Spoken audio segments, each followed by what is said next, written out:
Assalamualaikum warahmatullahi wabarakatuh. Halo guys, kembali lagi bersama saya Bobby Herian. Kali ini saya akan kembali mengomentari Gibran di debat Cawapres yang baru saja saya tonton. Nah, ini tentang pertanyaan Mahfud MD kepada Gibran, yaitu tentang bagaimana Gibran ini menjelaskan bahwa dia akan menyebut bahwa di visi misinya ada 27% tax ratio yang akan ditingkatkannya agar pajak itu bisa bisa bagus lah untuk membiayai negeri yang masuk melalui APBN gitu kan. Nah, Gibran tidak mampu menjawab dari Pak Mahfud. Bertanya simpel padahal. Itu bagaimana bisa, dan itu dipotong dari mana, rasio itu dihitung dari mana? Rasio 27% itu apakah dari PDB atau dari mana gitu? Gibran jawabnya, kita akan lakukan intensifikasi dan estetikasi. Kita akan adakan kita akan memperbesar tax ratio, alias memperbanyak jumlah pembayar pajak gitu kan. Nggak nyambung guys, sama sekali nggak nyambung. Pak Mahfud tuh bertanya, itu dihitungnya dari mana 27%? Nggak mampu jawab Gibran. Gibran tuh seperti juga kebingungan maksud pandai ini apa gitu kan. Nah guys, Gibran juga ngomong begini ya. Dia ngomong bahwa kita tidak ingin berburu di kebun, tidak seperti tidak ingin berburu di kebun binatang. Kita akan tanam rumput dan kita akan gemukkan binatangnya. Guys, kalau saya nggak mau. Saya nggak mau dianalogikan dengan binatang, saya nggak mau ya. Saya nggak sudi. Karena kita orang Indonesia ini bukan binatang gitu kan. Meskipun ini cuma analogi gitu kan. Oke lah. Jadi gini, dia katakan bahwa ini hilirisasi penting loh. Kita ada nikel, ada apalagi macam-macam barang tambang. Itu kalau di hilirisasi itu akan bagus sekali. Kalau serius itu kan. Kan Pak Anies sudah bilang, ya, Pak Emin sudah bilang bahwa, dan kita tahu juga investasi sektor tambang itu tingkatnya dikit, untuk tenaga kerja itu sedikit sekali, guys. Ya, jadi nggak akan mengatasi masalah pengangguran karena cuma 2% atau 1% dari dari dana masuk itu dalam efeknya terhadap tenaga kerja. Makanya Pak Anies itu fokus di bidang manufaktur yang investasi pada karya, bukan pada modal. Itu akan menciptakan tenaga kerja dan perusahaan itu akan bertumbuh dan akan menciptakan banyak tagihan efek. Karena kalau pada karya itu akan menciptakan banyak turunannya, guys. Coba kalau nikel, paling tambang nikel, lalu perusahaan baterai. Nah, itu saja. Tapi kalau perusahaan baju, ya ada bagian baju, ada produk baju, itu ada petani kapasnya, ada tukang panen kapasnya, ada angkutan kapasnya, ada apa lagi? Ya, ada itu kerja banyak sekali. Lalu lagi nanti ada toko-toko yang buka, karena menjual baju kan beda dengan menjual baterai. Menjual baju tuh membutuhkan orang yang banyak karena masif. Baju itu jualnya kan kecil-kecil, guys. Satu potong 30.000, 50.000, sehingga orang akan banyak penjual. Akan membuat orang tuh banyak jadi pedagang, guys. Dimudahkan di pedagang gitu. Mereka dengan nikel, siapa sih yang bisa menjual baterai nikel coba untuk mobil? Ada bisa? Nggak bisa. Tapi kalau orang-orang kecil bisa jualan baju, jualan alas kaki, sepatu, dompet, yang barang-barang itulah guys yang dibuat oleh perusahaan pada karya ini. Sehingga itu TGV akan besar, akan banyak tumbuh toko-toko baru gitu. Dan kita akan bisa mengalahkan Tiongkok dalam hal ini, dalam hal daya saing. Karena kita masif, suatu masif akan biayanya murah, guys. Ya, itu poinnya. Untuk mengalahkan Tiongkok, barang-barang asing yang masuk ke Indonesia itu dengan harga murah, ya kita harus masifkan industri karya kita, sehingga kita tuh dengan masif kos akan berkurang. Gitu guys. Itu poinnya. Itu yang tidak dimengerti oleh Gibran.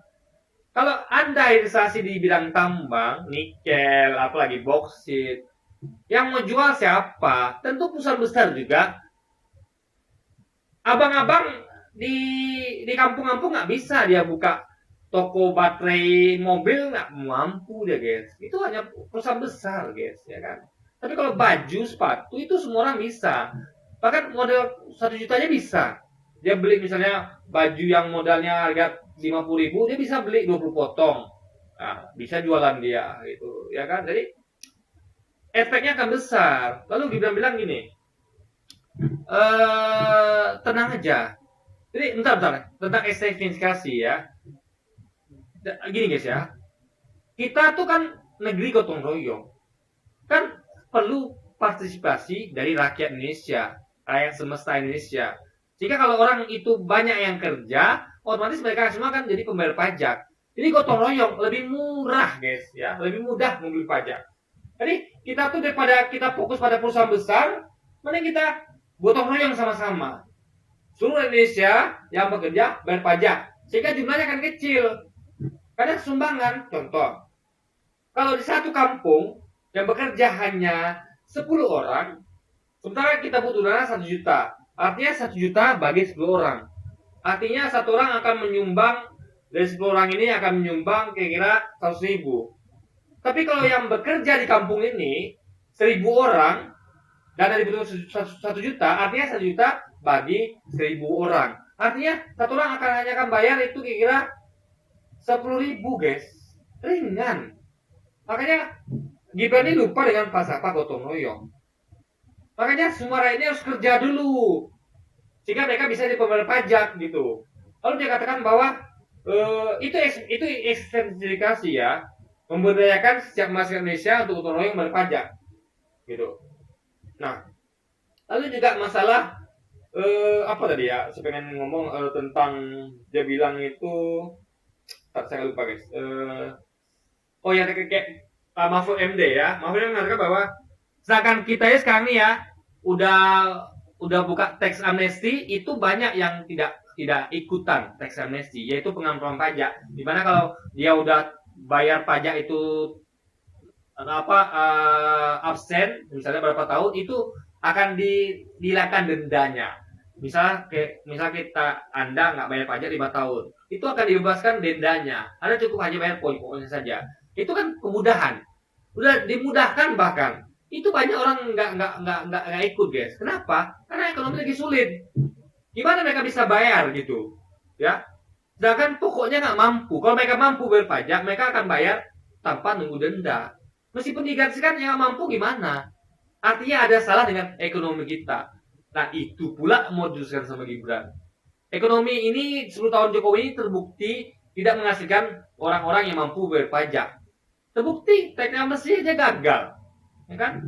Makanya harus ada perubahan ekonomi kita, sehingga semua rakyat bekerja dan semua akan bayar pajak, sehingga sumbangannya itu akan gotong royong dan menjadi murah. Itu ekstensifikasi, bukan hilirisasi barang tambang, bukan. Itu tidak menciptakan lapangan kerja signifikan. Yang bayar pajak siapa nih? Perusahaan itu lagi, dan itu berat bagi mereka karena mereka tuh nggak sebanyak rakyat Indonesia. Daripada beban itu ditanggung perusahaan yang beberapa itu, mending ditanggung seluruh Indonesia. Itu akan lebih mudah guys. Gitu. Jadi gimana harus paham hal itu ya. Lalu saya pengen ngomong apa tuh ya, agak lupa nih guys ya. Ini karena cepat-cepat juga gitu kan, karena saya harus kejar juga nih. Karena kalau kita ngomongnya santuy itu nanti kita akan kejar. Materi kita cukup banyak guys. Nah, kita akan kejar semuanya kan. Jadi apa tadi? Oh contohnya kayak bentar apa ya? Oh iya, saya baru ingat. Jadi gini, tentang hal dia bilang mau gratiskan pajak bagi UMKM yang omset di bawah 500 juta. Ya, guys, dia lupa sepertinya. Ingat, gimana dia bisa membebaskan pajak UMKM yang di bawah 500 juta? Sekarang aja itu udah kurang-kurang pajaknya, apalagi dibebaskan. Itu poin pertama. Ya. Kedua, apa dia nggak tahu bahwa karyawan saja dipajak? Ada pajak penghasilan, ya PPh, ya.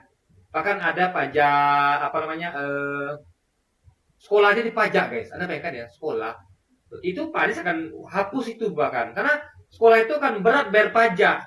Mereka itu kan lembaga pendidikan, bukan lembaga ambil untung. Gitu, kecuali swasta mungkin ya. Jadi mereka tuh harusnya dibebaskan pajaknya sehingga mereka tuh bisa efisiensi kosnya dan bisa membuat murid-murid tuh bayar sekolahnya murah. Karena tidak lagi harus ikut partisipasi untuk membantu sekolah bayar pajak bumi bangunannya guys. Apalagi kalau daerah kota besar itu kan mahal sekali pajaknya.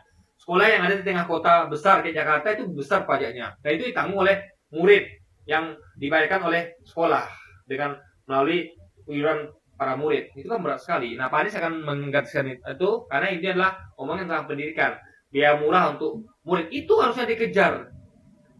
Kalau dia menggantikan pajak UMKM 500 juta ya ke bawah, bagaimana dengan orang-orang yang pajak penghasilan? Restoran itu ada pajak restoran tax service 20% dan jasa lainnya itu kena pajak, guys. Jadi itu bagaimana ceritanya? Ya. Jadi apa ya? Kita bayangkan ya, pekerja dengan gaji UMR ya.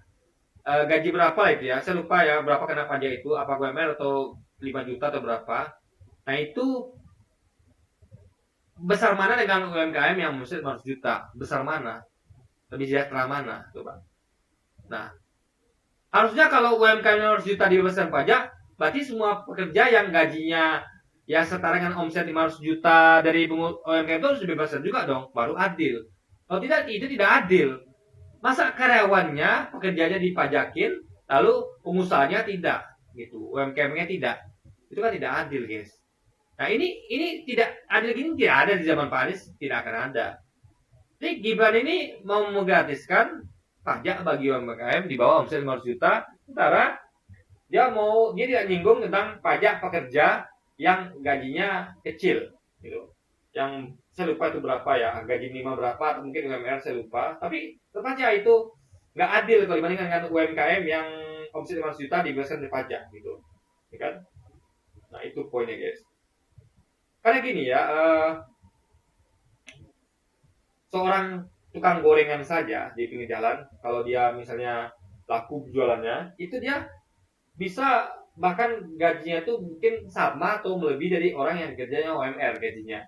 Itu paling modelnya nggak sampai 500 juta. Gerobaknya berapa sih gerobaknya? Gerobaknya paling ya anggaplah gerobaknya 5 sampai 10 juta. Ya kan? Lalu bahan bakunya berapa sih? Boda-boda paling 20 juta, bisa jual gorengan. Tapi gajinya setara kayak itu. Nah, mereka tidak kena pajak. Tapi yang pekerja karyawan bukan kena pajak. Jadi makanya harus berhitungan benar gitu. Kok bisa mengatakan bahwa UMKM di bawah 500 juta omset tidak kena pajak? Artinya harus semuanya merata. Kita tutup pekerja juga akan protes dong. Loh, kita juga nggak mau dipajakin loh. Karena yang pengusaha 500 juta aja omsetnya nggak dipajakin. Masa kita yang bekerja di perusahaan yang gajinya cuma 4 juta 5 juta dipajakin juga gitu kan. Nah, itu poinnya, guys. Jadi apa ya, Gibran nih, jadi itulah guys poinnya. Dia nggak ngerti bahwa kalau Anda mau ekstensifikasi pajak, bukan pada larinya ke hilirisasi barang tambang, tapi gotong royong. Semua Indonesia itu harus kerja, makanya dibuka lapangan kerjanya. Dan jadi dia bilang bahwa kita akan membuat badan yang fokus pada penerimaan. Lalu dia tidak lagi memikirkan pengeluaran. Loh, pengeluaran itu penting loh. Justru penting pengeluaran. Kenapa? Karena Anda hanya memikirkan penerimaan, tidak memikirkan pengeluaran, artinya itu barang akan bocor. Akan banyak dikorupsi. Kenapa? Tidak dipikirkan pengeluarannya. Kita kan masalah sekarang kita ini guys, bukan hanya masalah pajak yang belum signifikan, tapi juga bocornya pajak. Artinya Gibran ini nggak mengerti bahwa ngomong pajak, ngomong tentang masalah penerimaan dan pengeluaran. Harus dipikirkan dua-duanya, harus difokusin duanya. Jangan hanya fokus penerimaan pajak, tapi pengeluaran difokuskan. Nggak bisa begitu, guys. Alokasi kemana pajak ini? Jangan salah gunakan nanti. Makanya ini blunder ya, ketika dia mau mengadakan badan ngurus penerimaan pajak tapi melupakan sektor pengeluarannya. Untuk apa itu pajak dikeluarkan? Itu blunder, guys. Berarti dia taunya hanya mengambil pajak tapi tidak menjaga pengeluaran pajak, sehingga akan pengawasannya kurang dan maka itulah nanti KPK akan lemah, guys. Nah, itu tadi karena tidak ada kepentingan dalam memperhitungkan pengeluaran apakah dikorupsi, apakah tepat sasaran atau tidak gitu, guys. Karena fokusnya ada pada penerimaan saja. Itu masalah sekali lagi ya. Artinya ya Gibran dinilai dalam hal ini sangat jeblok sekali, guys ya. Sangat jeblok sekali. Dia nggak ngerti bahwa Mahfud MD itu sedang mempertanyakan tax ratio itu tax ratio itu diambil dari PDB dari mana. Dia malah ngomong tentang melebar identifikasi bukan itu yang ditanyakan Pak Mahfud, tapi tentang tax ratio dibandingkan dengan apa gitu. Itu beda lagi dengan, jadi Pak Mahfud itu kan ngomong tentang apa ya, pengembangan pajak, ya pakai pajak enggak guys, tapi tentang tax ratio, dan itu gagal di Gibran. Jadi Gibran ini dia gagal dalam jawab semua hal dalam hal pajak. Ini bahaya sekali kalau dia memimpin guys, ya, bahaya gitu. Akan banyak peluang jadi kebocoran karena penerimaan sisi pengeluaran tidak dipikirkan, fokusnya hanya pada penerimaan, dan dia nggak tahu bahwa kita ini butuh gotong royong, bukan bukan pada bergantung pada pundak satu dua perusahaan besar saja, perusahaan baterai saja, perusahaan hilirisasi dari bahan tambah saja nggak cukup. Ya, kita perlu menggantungkan itu kerjasama di seluruh pundak bangsa Indonesia, jadi kita akan merasakan sebagai Indonesia itu seperti apa. Kan semua orang ikut berpartisipasi. Ini yang nganggur cuma bisa nonton di jari, ya. Sementara orang makin kaya, dia makin nganggur. Harusnya kan dia ikut kontribusi untuk negeri ini, sehingga dia ikut merasakan negeri ini. Tapi gimana? Nganggur.